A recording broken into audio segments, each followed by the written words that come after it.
আসসালামু আলাইকুম, আমি রুমি। আমার ব্লগ পেজ থেকে বলছি। সবাই কেমন আছো? আমিও আল্লাহর রহমতে তোমাদের দোয়ায় ভালো আছি। আজকে ভিডিওটা করার একটাই কারণ, আমার কিছু রিলেটিভ আমাকে নিয়ে অনেক জেলাস ফিল করছে। তাদের জন্য এই ভিডিওটা করা। তারা ভাবে আমি 2 দিন পর বিদেশ শহরে ঘুরতে চলে যাই, আমার মনে অনেক আনন্দ, আমি অনেক অনেক আনন্দের মধ্যে আছি, আমার চারপাশে এত বিপদ ঘটে যাচ্ছে, সেটা নিয়ে আমার কোনো ফিলিংস নেই। আরে ভাই, আমার ফিলিংস অবশ্যই আছে। আমার বিপদ আমি দেখছি। আমার মা হসপিটালে, সেটার জন্য আমাকেই টেনশন করতে হচ্ছে। আমার ভাস্তি হসপিটালে, সেটার জন্য আমাকেই টেনশন করতে হচ্ছে। আমার মা হসপিটালে, সেটার জন্য টাকা আমাকেই ম্যানেজ করতে হচ্ছে। আমি অত মানে যতটা তোমরা ভাবছো আমি অনেক আনন্দে আছি, আমি অতটা নেই।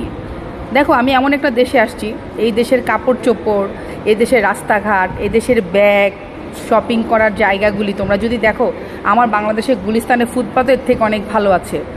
আর গরমের কথা, 50 ডিগ্রি গরম নিয়ে এখানে পড়ে আসি, কতটা সহ্য নিয়ে পড়ে আছি। যে মানুষ আমি 40-42 হলে রুম থেকে বের হয়ে এসি ছেড়ে রাখি 24 ঘন্টা, সেই মানুষটা আমি এখানে গরমও সহ্য করছি। তো এতটা রঙে আমি নাই। একটা ব্লগ পেজ ওপেন করেছি, সেটা চালাতে হবে, সেটার জন্য কিছু ভিডিও করতে হয়, সেজন্য করছি। এখন আমার ভিডিওগুলি যদি তোমাদের কাছে অনেক হিংসাজনক মনে হয়, তাহলে তার আমার কিছু করার নেই। তোমাদের হিংসা তোমাদের মধ্যেই রেখে দাও। ভালো থাকো সবাই। আল্লাহ হাফিজ। তোমাদের সবার জন্য দোয়া ও ভালোবাসা রইল আমার তরফ থেকে।